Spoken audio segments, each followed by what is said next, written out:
Hi everyone, myself Mukesh Bijja from Space Engineering Academy. Hope you guys are doing well and hope your preparation is also in the right direction. Okay, మీరు ఏది exam prepare అవుతున్నారో intensive prepare అవ్వండి and every day you have to motivate yourself, you have to recharge yourself like your mobile, you need to recharge yourself every day. మనకి ఎన్నో energies లాగుతూ ఉంటాయి. So be positive and try to prepare well for your examination.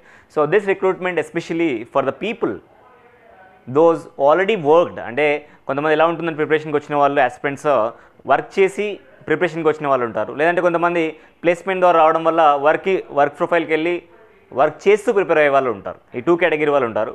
ఇద్దరు కూడా చెప్పుకోవచ్చు. Minimum 1 year experience కనుక ఉంటే this is opportunity by the one of the prestigious power sector company, that is THDC India limited. జనరల్గా THDC అనేది throw gate recruitment ఇస్తూ ఉంటుంది. But ఈ పర్టికులర్ అయితే నోటిఫికేషన్ ఇచ్చారో ఇది వితౌట్ గేట్ క్వాలిఫికేషన్ లేకుండా డైరెక్ట్ రిక్రూట్మెంట్ ఇచ్చారు. బట్ చెప్తున్నాను కదా, ఎవరికైతే మినిమం 1 year ఎక్స్పీరియన్స్ ఉందో సివిల్ కానీ ఎలక్ట్రికల్ కానీ అండ్ మెకానికల్ కానీ వాళ్ళందరికీ కూడా ఉంది. కాబట్టి రేపు ఫ్యూచర్లో ఒకవేళ మీరైనా ప్రైవేట్ వర్క్ చేసిన ప్రైవేట్ జాబ్ కానీ లేదా గవర్నమెంట్ జాబ్ కానీ ఏది చేసినప్పుడు కూడా అలాంటి ఎక్స్పీరియన్స్ ఫ్యూచర్లో మీకు వస్తే కూడా మీకు యూజ్ అవుతుంది. కాబట్టి చేసిన వాళ్ళు చేయని వాళ్ళు అందరూ చూడడానికి ట్రై చేయండి. మీకు తెలిసిన వాళ్ళు కూడా ఏమైనా ఉంటే వాళ్ళకి ఈ ఇన్ఫర్మేషన్ని పాస్ చేయండి. We are very pleased with your response. ఇట్లా కంటిన్యూ చేయండి. మీకు కావాల్సిన ఎవ్రీ కార్నర్ ఆఫ్ ఇన్ఫర్మేషన్ ఈ ప్లాట్ఫామ్ ద్వారా రీచ్ చేయడానికి ట్రై చేస్తాం. Okay, right. Moving on to the video here. THDC India limited one of the scheduled a Miniratna company, PSU ఇది. Okay, power sector company. The company గురించి కొన్ని details ఇచ్చారు ఇక్కడ, మీకు ఆల్రెడీ చూసుకోవచ్చు. మన టెలిగ్రామ్ ఛానల్లో PDF మీకు దొరుకుతుంది. ఓకే, ఇక వేకెన్సీస్ గురించి మాట్లాడితే ఎగ్జిక్యూటివ్ ఇంజనీర్ ట్రైనింగ్గా వాళ్ళు వేకెన్సీస్ అయితే ఇన్వైట్ చేస్తున్న వేకెన్సీ ఇచ్చారు. ఇన్విటేషన్స్ అప్లై చేయడానికి ఇన్విటేషన్స్ అయితే ఇచ్చారు and inviting the application for the aspirants. So civil క్యాడర్లో చూసుకుంటే మనకి E2 గ్రేడ్లో 30 పోస్టులు ఉన్నాయి అండ్ ఎలక్ట్రికల్ క్యాడర్లో E2 గ్రేడ్లో 25 పోస్ట్. ఇక్కడ కమ్యూనిటీ బట్టి కూడా మీకు ఆల్రెడీ చూసుకోవచ్చు. మెకానికల్ క్యాడర్లో 20. ఇవి మేజర్గా 3 బ్రాంచెస్ అని మాట్లాడుతున్నాను. తర్వాత zoology 7, environment 8, mining 7, human resource 15, finance ఇట్లా కొన్ని ఉన్నాయి, మీకు ఆల్రెడీ చూసుకోవచ్చు. ఓకే, ఇవన్నీ కూడా మినిమం 1 year ఆఫ్ ఎక్స్పీరియన్స్ అయితే అడుగుతుంది. ఆ ఎక్స్పీరియన్స్ గురించి తర్వాత చెప్పారు, నేను అది కూడా చెప్తాను.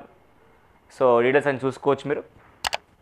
ఇందులో PW వాళ్ళకి సపరేట్గా 10 వేకెన్సీస్ ఉన్నాయి. ఆ వేకెన్సీస్ క్లారిటీ ఇక్కడ ఇవ్వడం జరిగింది, వాళ్ళు కూడా చూసుకోవచ్చు. అయితే క్వాలిఫికేషన్ ఏముండాలి సార్, ఎడ్యుకేషన్ క్వాలిఫికేషన్ ఏముండాలి అనే విషయానికి ఎలిజిబిలిటీ విషయానికి వస్తే ఫుల్ టైమ్ BR బీటెక్ చేసి ఉండాలి. ఓకే, 60% మార్క్స్తో చేసి ఉంటే సరిపోతుంది. అదే అయిపోయినా 1 year కనుక రిలవెంట్ ఫీల్డ్లో కనుక మీకు ఎక్స్పీరియన్స్ ఉంటే you can apply for engineer civil post in E2 grade. 30 years upper age limit చేశారు. అప్పర్ ఏజ్ లిమిట్ 30 yearsగా ఫిక్స్ చేశారు. ఓకే, ఆ విధంగా మీరు అప్లై చేసుకోవచ్చు. ఓకే, ఎలక్ట్రికల్ క్యాడర్ E2 గ్రేడ్కి అప్లై చేయాలనుకుంటే full time BTech or BE degree ఉండాలి, 60% మార్క్స్ తోటి, రిలవెంట్ డిసిప్లిన్స్లో ఉండాలి. అట్లాగే ఈ రిలవెంట్ ఫీల్డ్స్లో 1 year ఎక్స్పీరియన్స్ ఉంటే అప్లై చేసుకోవచ్చు. 30 years అప్పర్ ఏజ్ లిమిట్గా ఫిక్స్ చేయడం జరిగింది. The same thing for the mechanical apply చేయాలనుకుంటే మెకానికల్లో ఫుల్ టైమ్ డిగ్రీ ఉండాలి. ఈ రిలవెంట్ డిసిప్లిన్లో మెకానికల్ కానీ ఆటోమేషన్ ఇంజనీర్ రెండు కూడా వాళ్ళైతే అలో చేస్తున్నారు. అండ్ ఈ రిలవెంట్ ఫీల్డ్స్లో 1 year మినిమం ఎక్స్పీరియన్స్ ఉంటే డెఫినెట్గా మీరు అప్లై చేసుకోవచ్చు. Okay, so those already work and came to the preparation, that is very good opportunity for them. Okay, private ఆర్గనైజేషన్లో కానీ గవర్నమెంట్ ఆర్గనైజేషన్లో వర్క్ చేసి అక్కడ వద్దనుకొని మళ్ళీ ప్రిపరేషన్కి వచ్చిన వాళ్ళు చాలామంది ఉంటారు. కాబట్టి వాళ్ళకి యూజ్ అవుతుంది అండ్ ఆల్రెడీ వర్క్ చేస్తున్న వాళ్ళు కూడా యూజ్ అవుతుంది. కాబట్టి ఇన్ఫర్మేషన్ ప్రాపర్గా వాళ్ళకి రీచ్ అయ్యే ఒకవేళ మీరు ఉంటుంటే ఓకే, మీకు తెలిసిన వాళ్ళు వాళ్ళకి ఇన్ఫర్మేషన్ పాస్ చేయండి. The same thing for the environment post, mining post and human resources also. So next we are going to see the relaxation. Come back to the relaxation. జనరల్గా గవర్నమెంట్ అయితే నామ్స్ ఇస్తుందో OBC non criminal వరకు 3 years, SC ST వాళ్ళకి 5 years, person with benchmark disability 10 years అయితే ఉంటుందో అది applicable అవుతున్న విషయాన్ని వీళ్ళు చెప్తున్నారు. అట్లా డైరెక్ట్ ఇవ్వలేదు, but as per government of India అన్నారు. జనరల్గా అన్ని నోటిఫికేషన్ అవుతుంటే అదే నేను చెప్పడానికి ట్రై చేస్తున్నాను.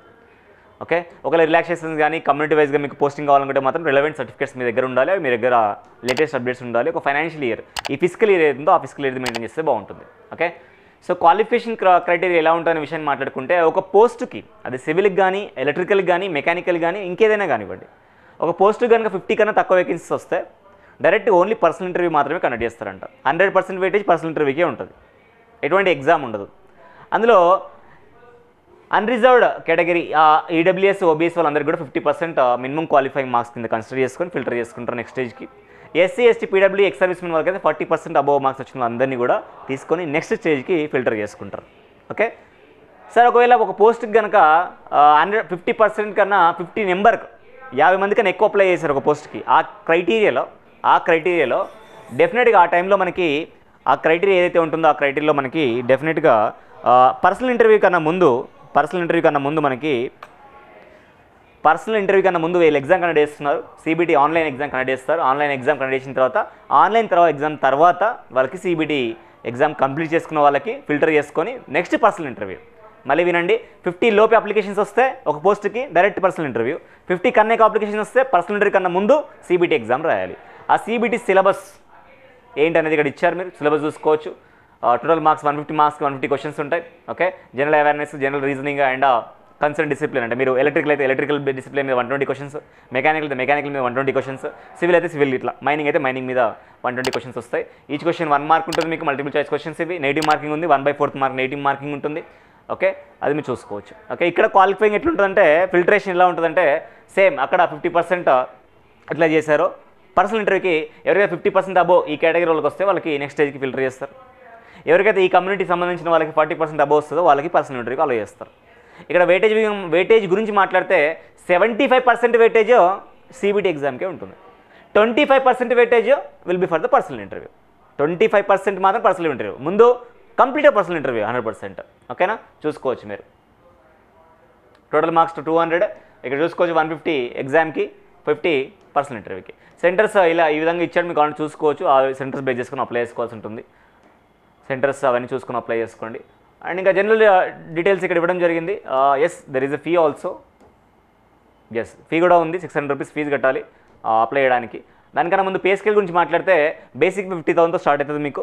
మీ పే స్కేల్ 50,000 నుంచి 1,60,000 బేసిక్ పేతో ఉంటారు మీరు. ఈ అలవెన్సెస్ అంటారా, PSSలో వండర్ఫుల్ అలవెన్సెస్ ఉంటాయి, పర్క్స్ ఉంటాయి, కొత్తగా చెప్పాల్సిన అవసరం ఏం లేదు. 6 డిజిట్ శాలరీ వెరీ సూన్ రాబోతుంది, ఎందుకంటే ఇది PSU central government job, right? In the government of India under work చేస్తుంది. Within 1 year we can expect next pay scale, sixth commission, నా 7th పే కమిషన్లో ఉంది, 8th పే కమిషన్ ఎక్స్పెక్ట్ చేయొచ్చు. అంటే దీంట్లో ఉన్న శాలరీలో 2.3 to 2.8 వరకు ఎక్స్పెక్టేషన్ ఉంది పెరుగుతుందని, అంటే అర్థం చేసుకోండి. ఈజీలీ ఆ బేసిక్ పేకి మల్టిప్లై చేయండి మీరు, ఎంత బేసిక్ పే అవుతుందని మీకు అర్థమవుతుంది. కాబట్టి డోంట్ మిస్ దిస్ ఆపర్చునిటీ. ఒకవేళ మీరు కనుక ఎలిజిబుల్ అయితే ఖచ్చితంగా అప్లై చేసుకోండి, ఈ బేసిక్ పేని మిస్ చేసుకోవద్దండి. ఓకే, ఆఫ్టర్ 4 years మీకు బేసిక్ పే చేంజ్ అవుతుందని చెప్తున్నారు, ఈ విధంగా సెలెక్ట్ అవుతారు, ఆ విషయాన్ని కూడా వీళ్ళు మెన్షన్ చేస్తున్నారు.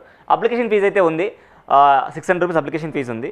ఎవరికి లేదంటే SC, ST, PWDS, ex servicemen, departmental candidate belong to Doob Kshetra and project affiliated areas of THDC projects ఉన్న వాళ్ళకి మాత్రం ఎటువంటి ఫీజు లేదు.